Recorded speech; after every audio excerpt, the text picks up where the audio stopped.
On the 7th of October 2019, in Cape Coral, Wade Wilson and his friend, Jayson, met a 35-years-old lady, Christine Melton, together with her friend Stephanie Sailors at Budah Live Nightclub in Fort Myers in Florida. Wade was interested in Christine, so he befriended her, and after they left the club at 2 a.m. that night, they all went to Jayson's house. Wade and Christine had sex in Jayson's bedroom, but Jayson's mother was not happy with these people being in their home doing those nasty things. So Jayson had to make them leave so that his mother could have privacy. So Christine, Stephanie, and Wade Wilson left Jayson's house. They took an Uber to Christine's house where they spent the rest of the night.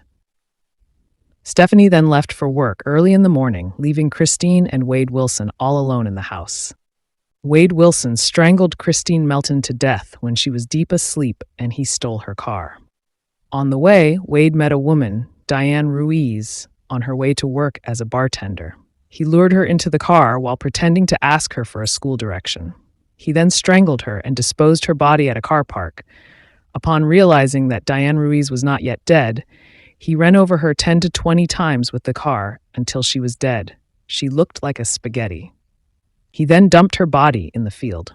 Who is Wade Wilson, and what was his motive for killing his innocent victims? Join us as we unravel the story of Wade Wilson and his painful end at the hands of the law. Wade Stephen Wilson was born on the 20th of May, 1994. His father is Stephen Testaseca. When Wade was born, his father was about 14 to 15 years old, and his wife was a year younger than him. They were too young to raise a child, so they gave him up for adoption. Wade was adopted by Steve and Candy Wilson. The Wilsons family attended the same church as Wade's maternal grandparents. The Wilsons family gave Wade another name. They named him Junior when he was growing up. Wade was a normal child who performed well in school, but when he became a teenager, his behaviors negatively changed. He even started using drugs. His family attempted to connect him to mental services, but he would not cooperate. He was therefore only committed to the mental health facility for a while. Wade grew up in Tallahassee. In the year 2012, he ran into problems with the law, and he was charged with burglary and firearms offenses. In the year 2015, he was charged with kidnapping and sexually assaulting women in Lee County. He was, however, released after a jury found him not guilty. When Wade was 18 years old, he reconnected with his biological father. Although their relationship initially seemed promising, it quickly turned toxic, with Wade frequently contacting his father only to ask him for money. In the year 2019, when Wade lived at Fort Myers in Florida, he met a beautiful lady, Melissa Montanez, through her ex-boyfriend, and they began dating in the spring of 2019. After a few weeks into the relationship, their love relationship turned toxic. Wade Wilson physically abused her multiple times. He also sexually assaulted her. One time, Wade got mad at her over text messages that were on her phone. They were in a car at that time, and Melissa tried to run away from him. She was wearing a skirt, and Wade pulled the skirt off from her as she was trying to escape. Melissa didn't have any underwear on, so she was running on the street with only her shirt trying to find help. As she was running, Wade ended up catching her and strangled her until she passed out. Wade then sexually assaulted Melissa, telling her that he was teaching her a lesson. On the 30th of June 2013, Melissa Montanez contacted the police, and she reported her boyfriend Wade Wilson of all the terrible things he did to her.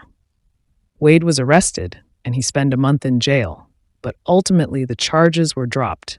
However, before Wade was released, he had warrants of arrests because of assaulting his other victims, so he ended up spending about 3.5 months in jail. Despite all of these, Melissa still loved Wade Wilson, and she gave him a second chance. On the 6th of October 2019, which was on a Sunday, Wade Wilson and his girlfriend Melissa went to a nightclub called Budah Live in Fort Myers in Florida. When they got there, Melissa gave Wade her keys to keep for her, since she didn't have a purse. While there, they met a man named Jayson Shepherd. It was there where they knew each other for the first time. Wade later asked Melissa to go with him to Jayson's house, but she refused, saying she wasn't comfortable with the plan. She also didn't know Wade's friend, Jayson. Wade Wilson wanted to go to Jayson's house so that they can use drugs. Melissa and Wade Wilson ended up getting into an argument over going to Jayson's house. Since Wade had her keys in her car, he took her car and left her behind. Melissa was very upset with Wade, so she contacted her friend Amy Slabodzian to pick her up. So Amy picked her up and Melissa went to spend the night at her house. After Melissa left, Wade returned to the club. He encountered a 35-year-old woman, Christine Melton, who was enjoying herself together with her best friend Stephanie Sailors. These ladies both worked as waitresses. Wilson introduced himself as JR after he approached them, and he seemed particularly interested in Christine. Wade was with Jayson Shepard, and both of them had met at the bar that night for the first time. All the four stayed at the bar until at around 2 a.m. Throughout the night, Stephanie observed Wade and Jayson drawing lines of cocaine and drinking, but she didn't think anything was suspicious of it. After the bar closed, they decided to drop off Jayson at his house. However, as they left the club, they felt nervous because Wade could not drive Melissa's vehicle, which he arrived in. Jayson had to drive the car because Wade was struggling with it. When they arrived at Jayson's house, Wade and Christine had sex in Jayson's bedroom. Jayson's mother wasn't happy about the group being there. Jayson felt that Christine and Wade were getting a little bit too loud, therefore he considered his mother's presence and respect. So he asked for all the three to leave their house. At around 4 a.m., Wade Wilson, Stephanie, and Christine went to Christine's house. Again, Wade couldn't drive the car, so Jayson had to come back once again to assist Wade Wilson in backing up the car from driveway. Stephanie and Christine decided to call an Uber instead. Before they left with the Uber, Wade Wilson was hysterically looking for his cell phone because he left it at Jayson's house. He walked back to the house to Jayson's room to look for it, but Jayson never opened the door. So the three of them spend the rest of the night at Christine's house. Stephanie had to leave for work at 6 a.m. in the morning. She also had to be on time to take her son to school that morning. Therefore, she left Christine and Wade Wilson all alone in the house. Wade took the advantage of being left alone with Christine, who was still sleeping, so he strangled Christine to death when she was deep asleep. After the murder, he attempted to put her body in the trunk of her black Nissan Versa, but he was unable to do so. Instead, Wade Wilson stole Christine's car and he drove away. At about 10 a.m. in the morning, Wade Wilson encountered a 43-year-old mother of two children, Diane Ruiz, who worked as a bartender at the Moose Lodge in Cape Coral. She was walking to work for her 10 a.m. shift. She was walking along Cape Coral Street when Wade Wilson saw her. Wade Wilson asked her for the direction to a nearby school. He lured her into the car. When Diane attempted to leave the vehicle, Wade Wilson beat and strangled her. He then drove to a parking lot to dispose off her body because he believed she was dead.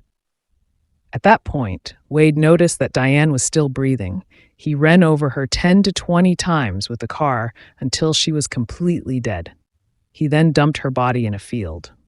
When Diane didn't show up for work, one of her workmate and friend, Linda, knew something was wrong. Therefore, at 4 p.m., Diane was reported missing. On the morning of 7th of October 2019, Wade Wilson kept calling Melissa with unknown number. He was using Christine's phone because he had left his phone at Jayson's place.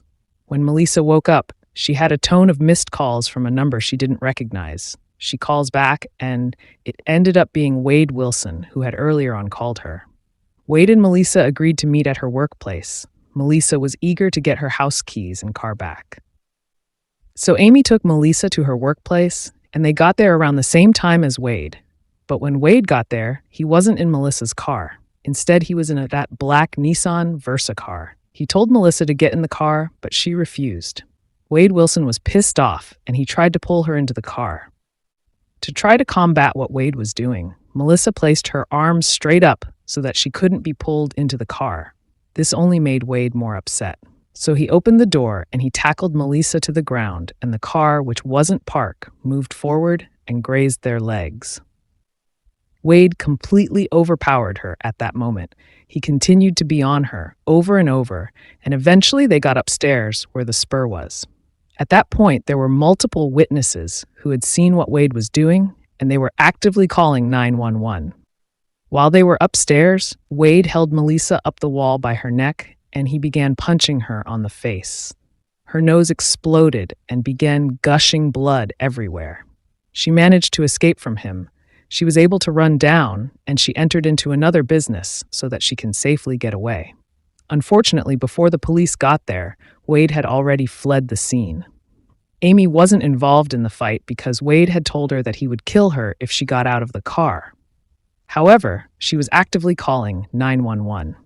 So when the police got into the scene, they took statements from Melissa and Amy. They also took photos of Melissa's injuries. While Melissa was giving a statement for being attacked by Wade, she mentioned that he had called her from unfamiliar number before he drove to her workplace where the assault occurred. The police traced the number and discovered that it belonged to Christine Melton. On 8th October, the police arrived at Christine's house to question her about Wade, only to find officers from a nearby jurisdiction already on the scene. Christine Melton was found dead in her home with strangulation. Marks on her neck, her face was black and blue, and her fingernails were broken. She had been wrapped in a sheet after being murdered. Upon detectives' arrival, they were informed that Christine's black Nissan Versa car was missing from her house. The police then intensified their search for Wade and Christine's car. Desperate to get out of town, Wade went to see his acquaintance, a 39-year-old Josh Lukic, the owner of Mateo Graphics at 2309 Hancock Bridge Parkway. He arrived in a black car and parked it up to one of the buildings on the property. He was trying to get a plane ticket or a means to get out of town. He was bloody and he was missing a couple of teeth. He said he killed people and ran over someone repeatedly. Josh immediately called 911, but by the time the police arrived at his workplace, Wade had already fled again. A man named Luis Rodriguez had gone to his daughter's school to pay for her after-school programs. As he came out, he saw a bag next to the entrance of the school. He took the bag and handed it over to the school's resource officer. Upon opening the bag, it was discovered that the bag belonged to Diane Ruiz. When the police officers were notified, they were able to realize that she was the same woman who was recently reported as missing. Diane Ruiz's body was discovered in a wooded area, brutally beaten and repeatedly run over. The shocking brutality of the crimes left the community in fear and disbelief. Wade broke into Amlin's home. The couple had left for a trip to Ohio on the morning of 7th October. At that time, Wade Wilson called his biological father, telling him that he was a killer. Stephen Testasica immediately dismissed the call, thinking it was one of Wade Wilson's imagination, because he knew him as a good storyteller. Wade Wilson called him 3 times. On the 3rd call, he told his father that he murdered 2 women and he was excited about the murder. He said that Diane Ruiz looked like a spaghetti after he ran her over. Shocked by his son's confessions, Wade's father considered helping him to evade the police, but he had a second thought when he thought about the victims' families and friends. He feared Wade Wilson was a ticking time bomb who would harm more women. To trick his son, Wade Wilson's father told him that he needed his address to send an Uber to get him. Wade gave him his location address. His father then used the address to alert the police, who went to the location and arrested Wade on 8th of October 2019. Despite his earlier confessions to his father, Wade denied everything when pressured by the police. On November 2019, Wade was charged with a number of offenses, including 2 counts of first-degree murder, grand theft of a motor vehicle, battery, burglary of a dwelling, and petty theft. The investigation team worked tirelessly, interviewing witnesses, gathering forensic evidence, and building a case against Wade Wilson. Photos of Wade Wilson taken in 2019 showed him with various neck tattoos, which altered his facial appearance. In 2019, Wilson appeared in Lee County Court, prominently displaying a swastika tattoo on the right side of the neck. The swastika was a symbol widely associated with hate and extremism, which added a layer of notoriety to his already severe charges.